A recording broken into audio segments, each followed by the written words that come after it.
good, ladies and gentlemen? Welcome back to the channel and welcome to some more World of Tanks. I hope you have been enjoying my PUBG content recently, but as promised, here is some stored footage that I've had on my computer for a while. And what we're going to be looking at today is two games featuring the AMX 5120, the Tier 9 French heavy tank, which I picked up recently when I was playing the game. And one of the things that I have found very enjoyable about this tank is that the grind is very easy.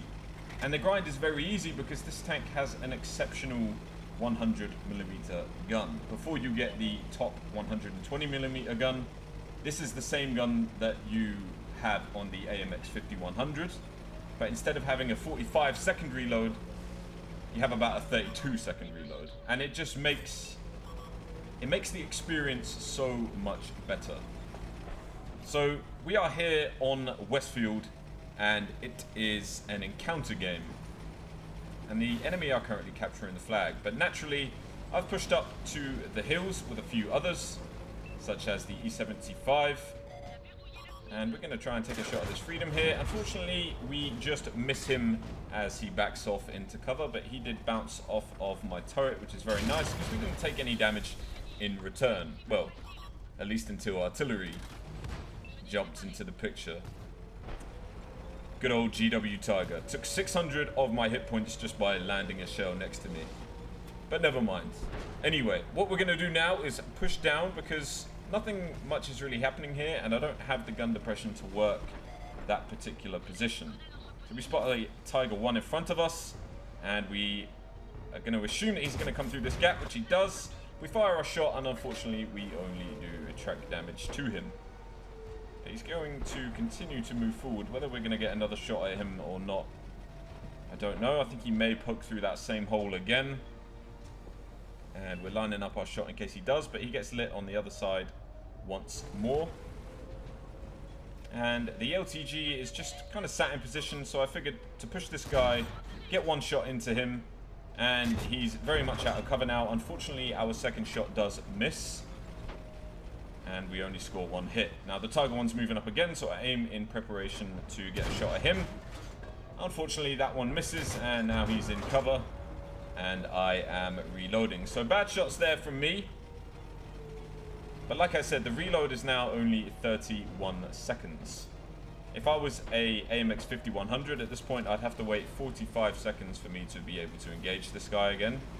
And being that the enemy have two people currently capping down in the capture zone, I'm gonna make my way over to this location and deal with the tanks that are below me, so that we can hopefully stop the enemy from capping out early, which is so often what happens on encounter mode.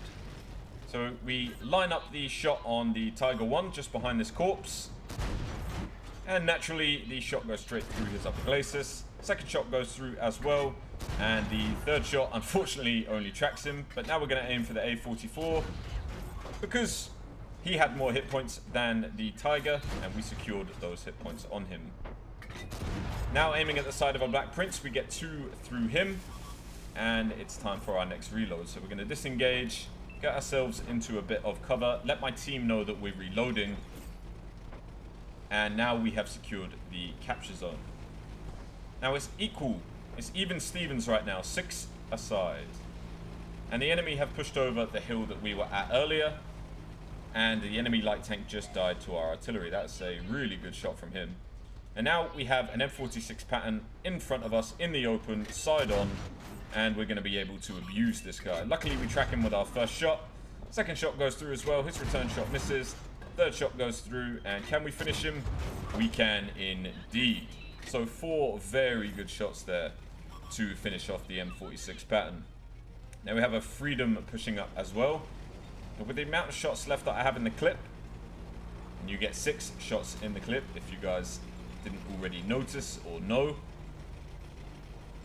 So I'm going to go for a reload and hope that he pushes down, and when he does, I should be able to get him then. Once again, while I'm reloading, I'm thinking about where I can position myself next to get some shots at these guys, and I'm thinking that maybe they're going to push my artillery. So I'm going to push up on this side But then I think I have a change of heart and I change my mind. And I'm going to go back to where I was originally positioned. But either way, I'm unspotted at this point. Artillery's not firing at me, and I'm not taking any damage from anyone. I'm fully loaded. I still have over 1,000 hit points left. And I'm in a good position to rejoin the fight. So the Freedom is spotted on top of the hill. And I am going to move up to see if I can engage this guy. Albeit very slowly, because the ground in this area is pretty tragic, and I am a heavy tank, and it's going to take me a while to get there. But he's just willy-nilly advancing on our tanks. He finishes one. We get a shot through his side and damage his ammo. Get another one through his side, and the finishing shot is placed, and we secure our third kill. Now we're up to 3,300 damage at this point, with 1,500 assisted damage and 240 damage blocked from the shot that Freedom bounced off on my turret in the first stages of the game. Now the enemy have 2 tank destroyers left and an artillery piece. One of them is an Su-152, which we know the location of, but the other 2 remain unknown at this point in time. If my memory serves me correctly, I believe the tank destroyer was a Tortoise and the artillery was a GW Tiger. It was the same guy that landed the shot on me, or landed the shot near me earlier, that damaged me for 600 health. So slowly but steadily I'm pushing up the hill while my light tank is capturing the base to put pressure on the enemy to come towards us. Although it is a 3-minute capture circle, and the Su-152 is right here. He penetrates me, but I have enough hit points to take the hit. I take the hit, and that is always going to be a nice and easy kill for me. But I do have to be careful now, because I am potentially a one-shot for the artillery for sure, whose shot just missed me. And if the Tortoise rolled high enough, he could one-hit me as well, especially if he has loaded high explosive and he penetrates a weak point on my tank. He's going to finish me every single time. So reloading once again. My friendly light tank is fortunately pushing forward at this point, so I'm going to be able to sit back and shoot at what he spots. And I imagine he's going to be lighting up the Tortoise any time now. Once he crests this hill, he hopefully should be able to see him in the lower ground below, and then I can move around to the left and get some shots at him. So that is the direction that I'm going to take. And sure enough, the Tortoise gets spotted. So I turn my tank to the left, push down the hill a little bit, and we've got some juicy side shots into the Tortoise. Unfortunately, my light tank goes down, but our first shot goes through the Tortoise, second shot does, third shot does, artillery tracks him in place, fourth shot goes through, and the fifth shot finishes him off. Now the question at this point is, can I secure the top gun? Because I am at 5,300 damage now with 5 kills, and the enemy only have an artillery piece left. But I'm going to spoil the game at this point, and we're going to go to the end screen, because I was unable to secure the top gun, guys. So there's no point you watching me chase and see if I can find the artillery. Unfortunately, the artillery did get killed by one of our friendly artilleries once he got spotted.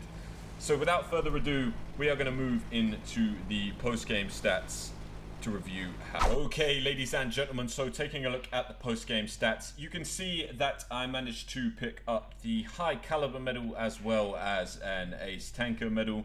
We racked up 5,372 damage from 21 penetrations. Unfortunately, just missing out on the Top Gun medal. We destroyed 5 enemy tanks rather than 6. But the good thing is we picked up 1,791 assisted damage as well. So total damage combined, just over 7,000, which is always nice and definitely a good result in a tier 9 heavy tank.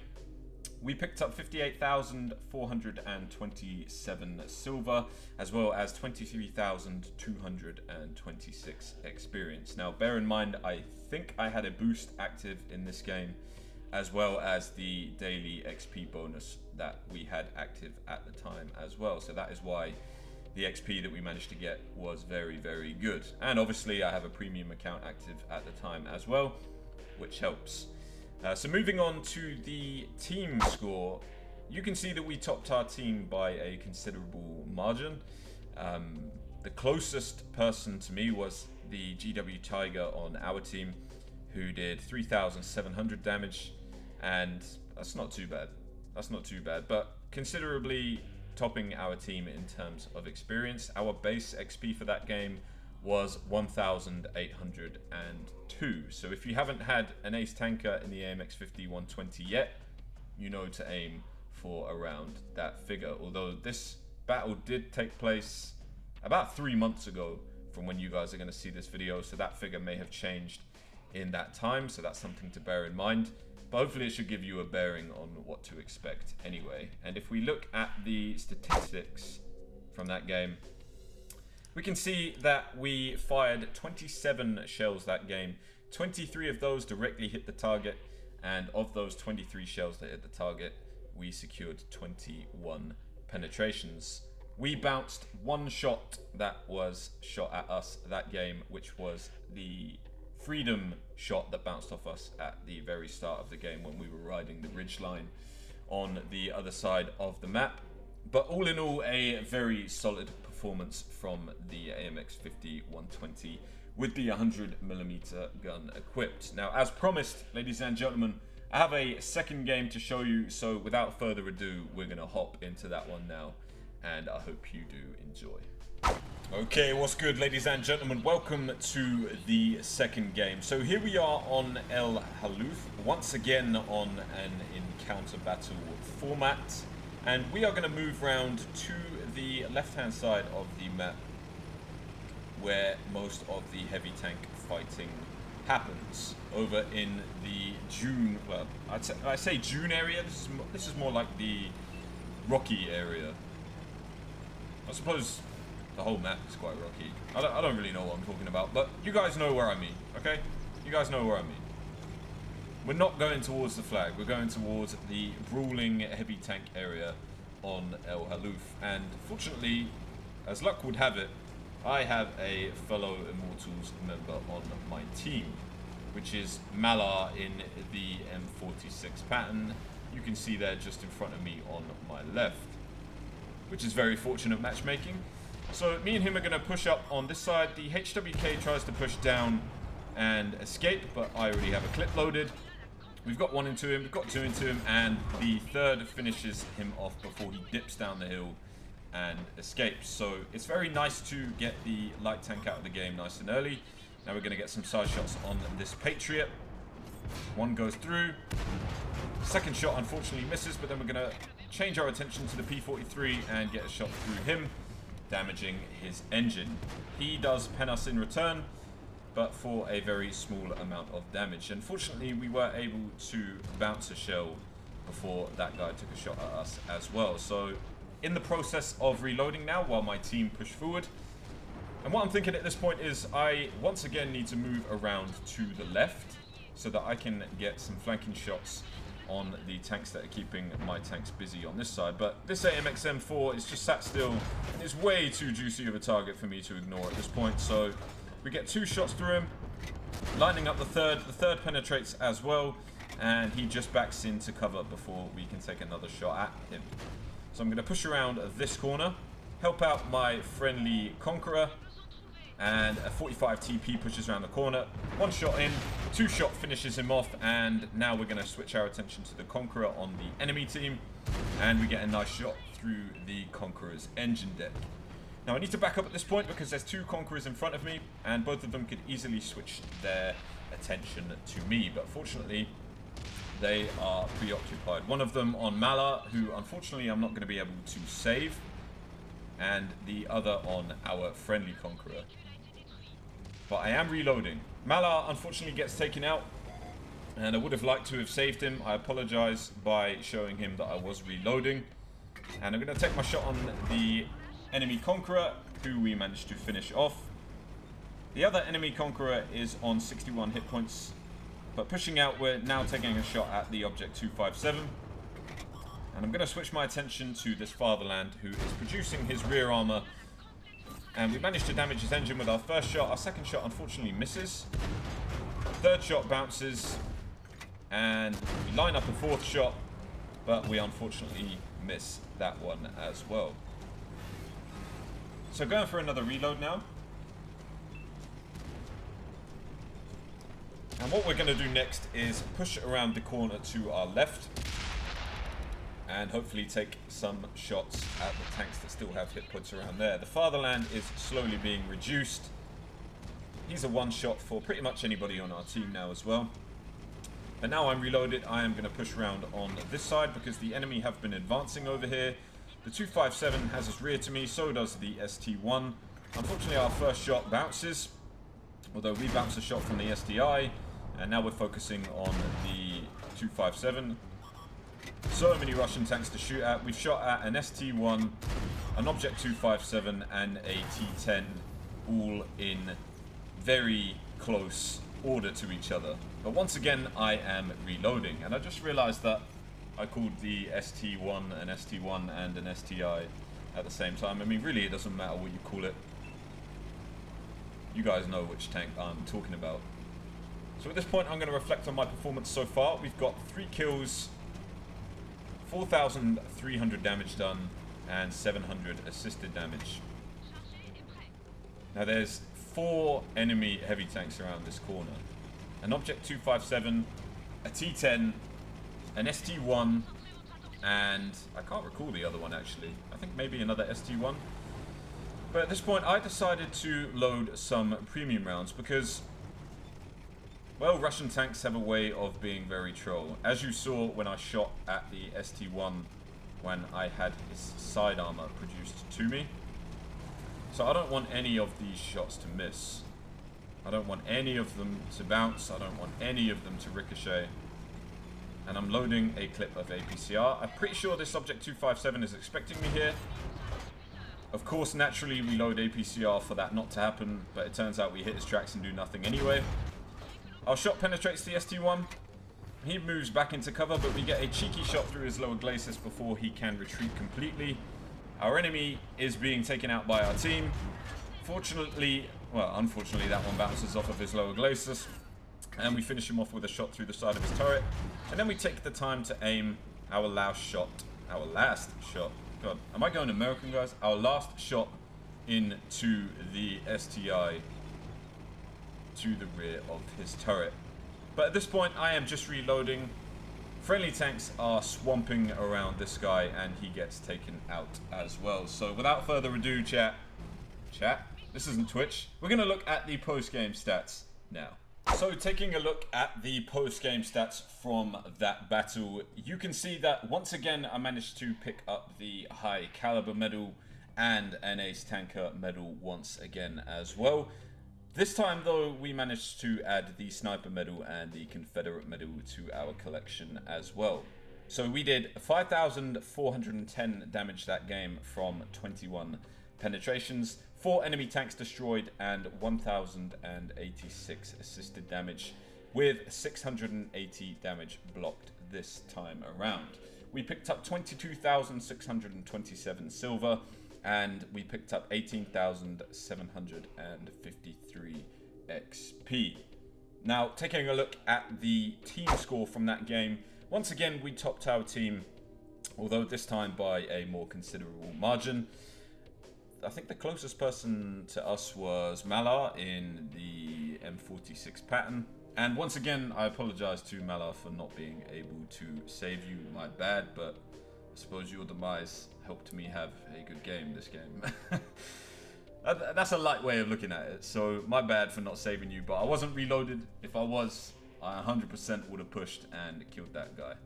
But anyway, looking at the actual statistics from that game, we fired 30 shells of that game, 28 of those directly hit the target, and once again 21 penetrations. So slightly worse RNG I think we had that game. There was a few shots that we shot into the side of Russian heavy tanks, and naturally those shots got eaten by tracks and spaced armor, but that's just the way that it is. But ultimately we still had a very good game, and the whole point of this video was to show that the 100mm gun on the AMX 5120 is a very good thing to use while you're grinding. I mean, most of you are going to use it anyway, regardless, because why wouldn't you? But it's a very nice grind. It's very easy because of that. So can't complain whatsoever. But guys, I hope you have enjoyed this video, and I will catch you in the next one, whether it's PUBG or whether it's World of Tanks. Have a great day and peace out.